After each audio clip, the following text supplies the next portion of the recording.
In a setback for Chinese President Xi Jinping's naval ambitions, China's latest nuclear submarine has reportedly sunk at a pier during the construction between May and June this year.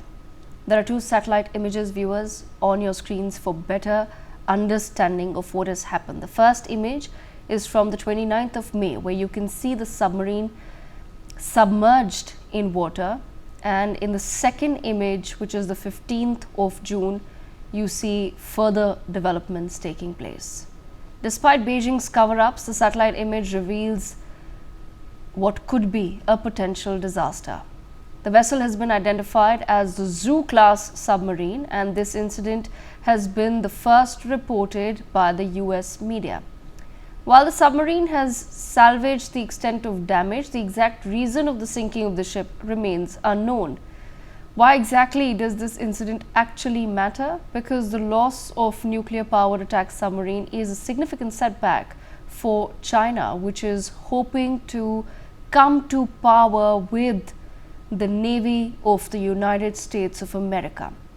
Remember, China has been significantly expanding its naval capabilities. In the recent years, it has added nuclear-powered submarines in its kitty. The country already possesses over 370 ships, out of which there are 234 warships, 12 nuclear-powered submarines and 48 diesel-powered submarines. This incident, however, questions the quality and the standard of the Chinese military equipment and gives the world a sneak peek into China's defense industry, which has been marred with corruption for many years, as per reports.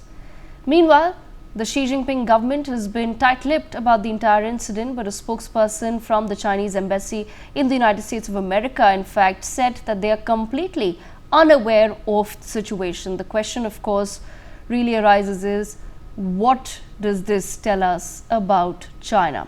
Taking this conversation forward, I have with me Commodore Anil Singh. We also have with us Professor Swaran Singh. I have with me Ninat Seth, senior journalist, and Captain retired Shyam Kumar with us on the broadcast. Let me begin this conversation with Commodore Anil Singh. Commodore Singh, satellite images, sir, come out of what, once again, this is all reports by the US and its own experts and people on the internet.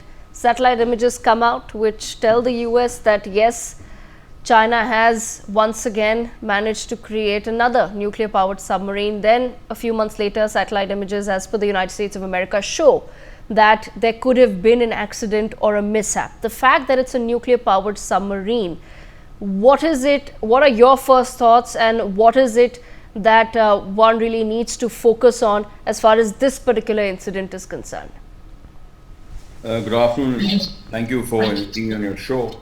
I think there are 2 or 3 aspects to this incident. Firstly, of course, I assume it is authentic because now that the US seems to have officially released this information and it's widely being covered by the US media and now media all over the world, yes, one does assume that such an incident has occurred.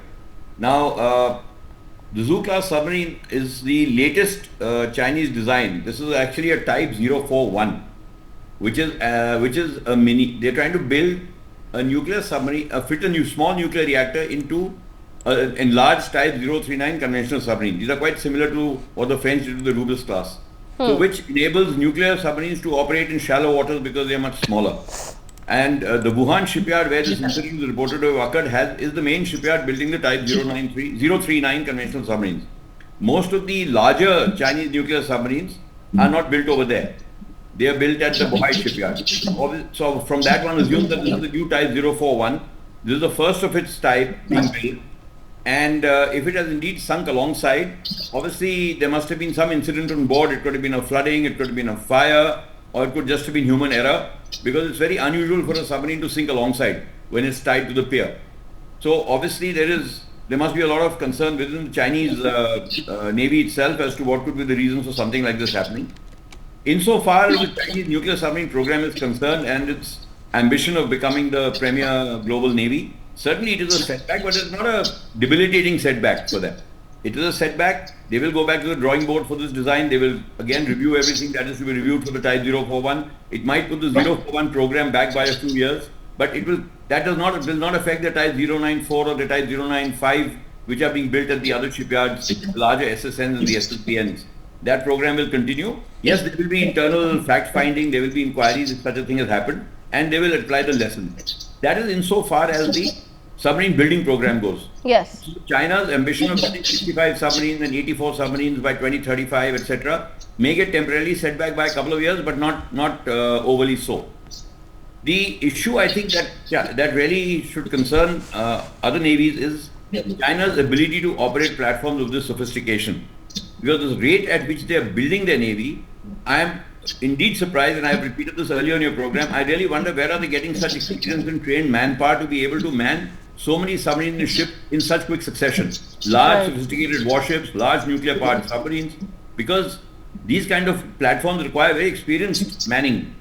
And to be able to produce manpower at this phenomenal pace of being able to man a new submarine every 4 to 6 months, where is that experience coming from? So I think that is something that China needs to look at carefully. And I've also emphasized that the PLA Navy, despite operating in many parts of the world, still is not, and having the largest number of ships in the world, does not yet have the kind of confidence it requires to be able to project power globally. So I think these are issues which they are cognizant of. They are probably addressing them, but they need more attention needs to be paid to that, and the world should also take notice. But let me add as a word of caution: do not underestimate their capabilities just because an incident like this has occurred. Okay. All right. I want to bring in Captain Shyam Kumar on that note. Captain Shyam Kumar, not to underestimate the capabilities of China, but I want to understand from your perspective, when ambition of a Xi Jinping government meets what Commander Anil Jai Singh also pointed out, that experts do wonder where exactly is China getting the sort of experienced manpower they require for their growing army and their growing navy and their growing air fleet. As far as that is concerned, when ambition meets perhaps inexperience, do you feel that this is somewhere that China could perhaps fumble in the future?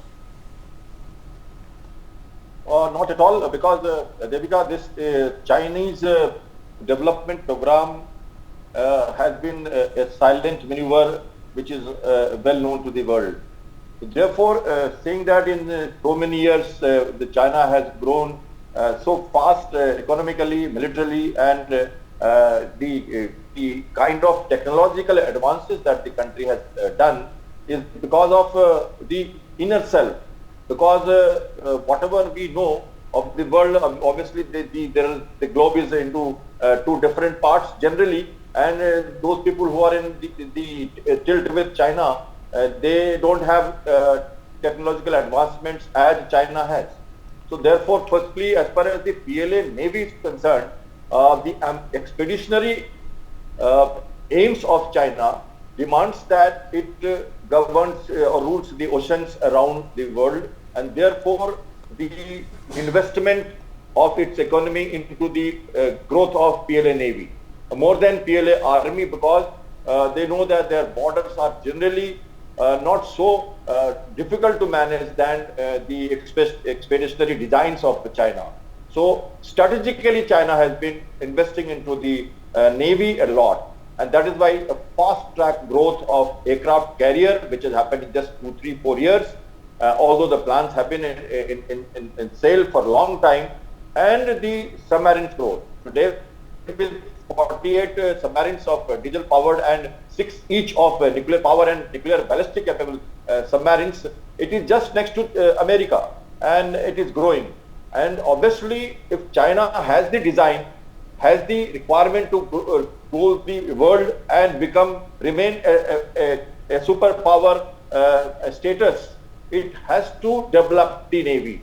So that today, whether it is India, Indo-Pacific scenario, or whether it is Mediterranean, or whether it is influencing anything in Atlantic Ocean, the Chinese have to go through this. So I feel that the manpower, the economy, and the growth that China has, its GDP will be invested into the Chinese Navy, and these setbacks, what we have seen, is temporary. It can happen to any country, it can happen to anyone.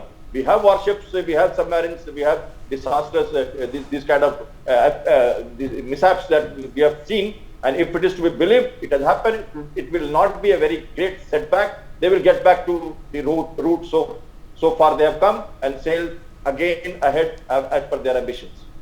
Okay, I want to bring in Commoner Anil Jai Singh back into the conversation. Commoner Jai Singh, your thoughts on the same questions. I just want to understand from your perspective, since you raised, this question about having the experience and skilled manpower then to also see. It's one thing that you're building machines, right? But it's another thing, as you pointed out, to have the actually experienced manpower that is required to man those machines. And it doesn't seem as though China really perhaps has that sort of manpower. Is that a space where the Chinese government could fumble as far as this meeting of ambition and aspiration with actual experience is concerned? Well, I would agree with Captain Shyam Kumar insofar as his assertion that China has the ambition to be the leading global navy in the world. It is making the kind of investments that's required to become the leading global navy in the world. They've been churning out 18 to 20 major war vessels every year, which is a lot more than any other navy is being able to put together. I think the top other 5 navies of the world are being able to totally put together as many ships in a year as China does. That's why I'm highlighting that brings us to the challenge of being able to operate these vessels to the best of their operational ability. Now, day-to-day sailing on a ship can be done by a crew. The experience counts when an emergency occurs or when a difficulty occurs. How well are they able to react to that emergency? How well are they able to salvage the situation? That is where the experience counts, and that is where time spent at sea on board counts. Now, the Chinese Navy, till 1979, China didn't have a navy. It had a few brown water coastal patrol ships. So in 40 years, to go from a small brown water navy to 400 ships, including aircraft carriers, including destroyers, frigates, and huge blue water capable vessels, nuclear ballistic missile submarines, nuclear attack submarines, very modern conventional submarines, 48 of them, not 1 or 2. Hats off to the Chinese, and it's a spectacular expansion program. But yes, I will reiterate my point that along with that, have they been able to get the kind of experience at sea that is required to operate these very, very sophisticated platforms in adverse circumstances, in adverse conditions, not in routine day-to-day sailing that anybody can do. I mean, any navy can do that. So I think that is something that we need to keep in mind. But like I said, we should not underestimate the Chinese. They're also cognizant of these shortcomings of theirs perhaps, and would be doing everything possible to address these by sailing a lot in their own waters. Even their aircraft carriers, though they've got 2, and a third one is almost ready, which is an 80,000 ton aircraft carrier. But neither of the 2 aircraft carriers so far have ventured beyond their second island chain. They should have been sailing the globe by now. So obviously, China is consolidating its skills, its experience, before it really projects its power into the world as a leading global maritime power. So I think these are areas which need attention. And another point, which now I do not know how true that is because I've never had the occasion to either interact with the Chinese Navy or be there, but there have been questions raised about the quality of Chinese ships. The Pakis were given 4 frigates by China recently, the Type 052. There have been huge complaints, at least in the media that have been reported, of the problems of ships have undergone in terms of their equipment, in terms of their quality, in terms of their ability to operate at sea. So there are issues. I'm sure they are there. I'm sure China is addressing them. But let's not, while not underestimating, let's not also make them feel 10 feet tall. Yes, I want to bring Ninad Seth into that on that point. I'm glad Commoner Anil Jai Singh raised that issue of the quality of the equipment that China has been supplied world over. At the same time, Ninad Seth, there is within China also we've witnessed or seen how the country is trying to also deal with a lot of corruption. Now, 2 Chinese defense ministers sacked in an anti-corruption operation. Clearly, that would also impact then China's ambitions or Xi Jinping's ambitions of becoming the largest navy or having the largest navy in the world. I think there are 2 or 3 interesting things here. The first thing is, and I think we have to bear this in mind, that China is the world's factory. We cannot, fool ourselves. That is not how you do strategy. China is the world's factory. It will make up in numbers what it may lack in quality, point 1. Point 2, China is now trying to do, what Admiral Mahan, the great writer of naval strategy, suggested, sea control. Now, sea control is not a walk in the park. It's not a picnic. Sea control, it demands the kind of rigor and the kind of strategic input as well as the hardware that is needed to go with it, including career strike groups, including expeditionary forces, including standoff missiles. I mean, 6 nuclear-powered submarines that they have can bring the whole world down. I mean, the whole world can disappear if they do a first strike in theory. In practice, what will happen from this nuclear, submarine sinking? I think the Chinese will have it will greatly impact their modernization. It's going to slow them down, but the Chinese will take it on the chin and move on. Like I said, they have the money, they have the intention, and they have a Mahanian vision. And when you have all that together, I would personally say that we recently lost, a few years ago we lost a submarine in Bombay, and recently we lost, INS Calcutta in Bombay. So these things happen. When you have a big navy, these things happen. The point is it going to be debilitating? I don't think it's going to be debilitating. The Chinese are committed to Mahan's vision of sea control, and that requires a very, very different kind of investment into assets and people. Bring Captain Shyam Kumar back into the conversation. Captain Shyam Kumar, another interesting point raised about quality versus quantity, that China is currently focused on playing the number game. How does that really work out in the next few years if there is no serious quality control of the products that of the equipment, military equipment that they're creating? On a lighter vein, China is famous for Chinese toys. That we can't say these ships are toys at sea because they are sailing across oceans, and therefore the quality and design has to be of proper standards which can sustain at sea, especially submarines or aircraft carriers which are required. Any ship floating on water needs that standard, which has to be cleared by certain international regulatory bodies, and therefore we cannot say. As far as the equipment, the weaponry, the sensors are concerned, and the crew that maintains them, which was brought out by Commodore Anil Jaising, that the quality of people who are manning them, that also matters. So firstly, we can't say a standard warship is not at sea, which is being designed from the shipyards of China. And they have taken help of Russia, they have taken help of other countries in this design, and they have developed their own technology. As far as in 40 years, growing to such large navy with so many submarines, and that too SSBN, subsurface ballistic capable submarines, is not easy. And now the operational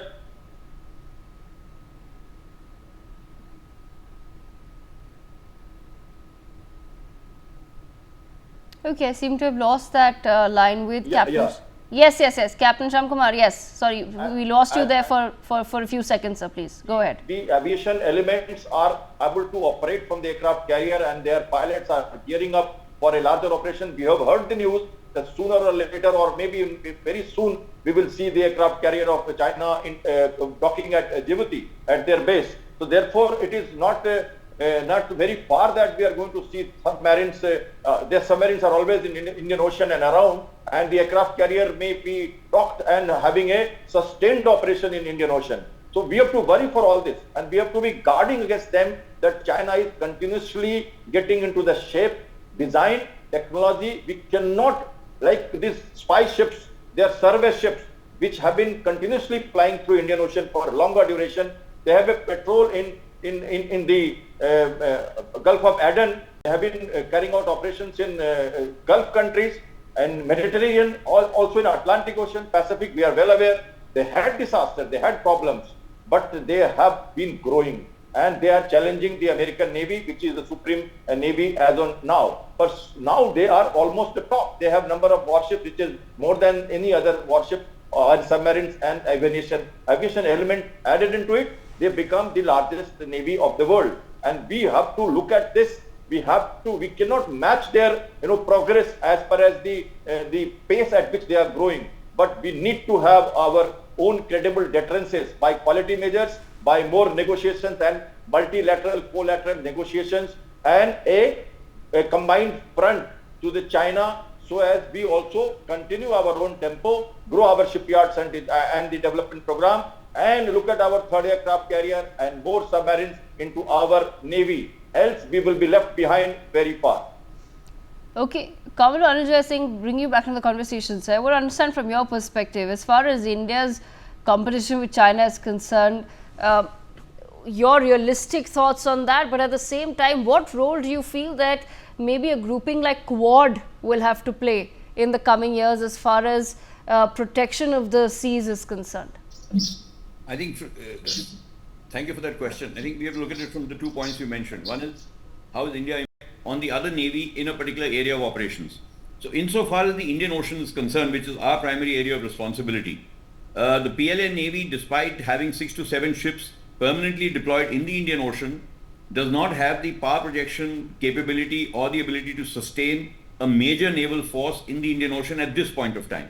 So I don't think it offers any competition to the Indian Navy at the moment. In fact, it is no coincidence that despite this 4.5-year standoff that we've had along the land border, which has been pretty tense at times, the PLA Navy has stayed clear of the Indian Navy. We haven't heard of a single incident happening in the Indian Ocean between the PLA Navy and the Indian Navy over the last 4.5 years. So it's not a coincidence. But as Captain Shyamkumar mentioned, China's ultimate aim is to be able to dominate the Indian Ocean, because if it has to become a global maritime power, which, as Ninad brought out, is part of his Mahanian approach to global domination as a superpower, it needs the sea space that the Indian Ocean provides, because its own maritime geography does not give it the room to maneuver because of narrow straits, waters, Taiwan, lots of islands, lots of small nations, to be able to, it can dominate the South China Sea, it can dominate that area, but it cannot dominate, it cannot exercise maritime global dominance. For that it needs sea space. That sea space it gets in the Indian Ocean. And the Indian Ocean, most importantly, gives it access to the Atlantic Ocean. Now, for China to be a dominant maritime power, it has to dominate the Western navies which operate in the Atlantic Ocean as well. So that is number one. So if it really has to follow the Mahanian approach of being a global maritime, being a global superpower based on its maritime power, then this is essential. And this is what the Indian Ocean provides it. So as Shyamkumar also highlighted, by 2030 or maybe the early years of the next decade, we've got to be very careful. China is going to have a very formidable blue water presence permanently located in the Indian Ocean, which will include aircraft carriers, it will include nuclear submarines, it will include attack submarines, it will include destroyers, expeditionary forces, the works. While it is building up its navy, don't forget it is also building up a very strong logistic support base in the Indian Ocean. Whether it's Bangladesh, Thailand, Malaysia, Sri Iran, Lanka, Pakistan, Maldives, you name it, right yes, across the Indian Ocean. So when these ships actually come and operate, when these large forces come and operate, they will have berthing facilities, they will have port facilities, they will have basing facilities in plenty of places, strategic places in the Indian Ocean. Now, that is something we have to be concerned about. That is as far as the Indian Ocean and the Indian Navy goes. In the next 10 to 12 years, we have to see our capability. I think we are on the right track. We probably have to speed up a few programs. But unlike China, we have other priorities as well. It's not that we want to be just a military power. We have many other developmental priorities which we have to take into account. As far as the Quad goes, now these quadrilateral and multilateral mechanisms are very important if we have to contain China. Now nobody is going to enter another person shooting war, but certainly a presence.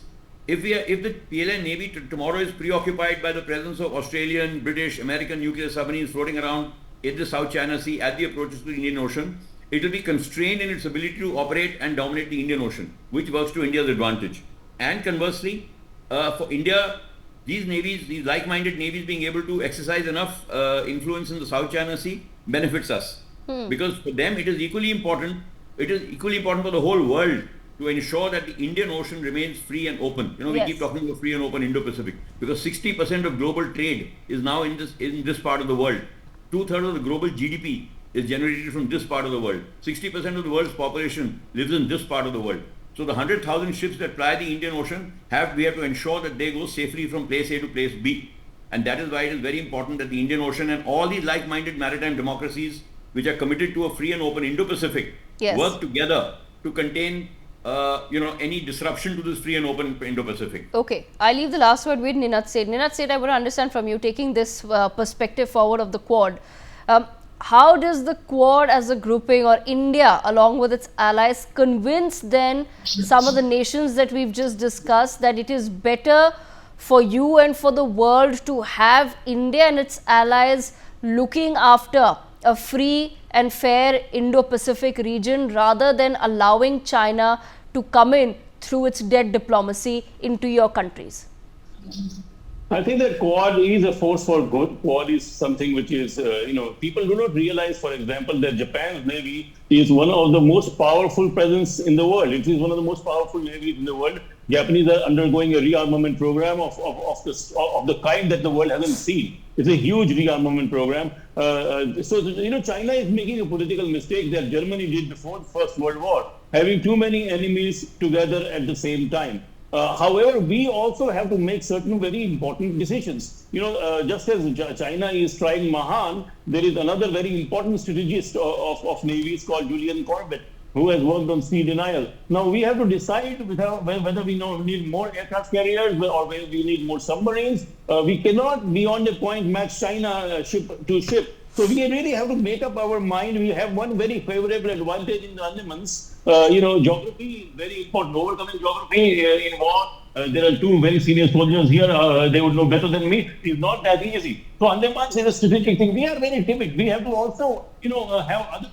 Singapore, it's a small country, but it is one of the most heavily armed countries in the world. Singapore and India could probably have basing agreements with each other. Japan, the new Prime Minister of Japan has spoken about Asian NATO. So I personally think India has to get out of its timidity, and India also has to make up its mind as to what kind of a defense does it want. Now, we have been operating since 1960s aircraft carriers. They've got a couple of aircraft carriers, that's very good. But operating aircraft carriers in war, as we did in Bangladesh war, since the 60s gives us a very, very different sort of advantage. We are heirs of the Imperial Royal Navy. So, India has a lot to work with, but it has to make up its mind strategically and apply its limited resources to the optimum. In that case, we can box China in with our other partners.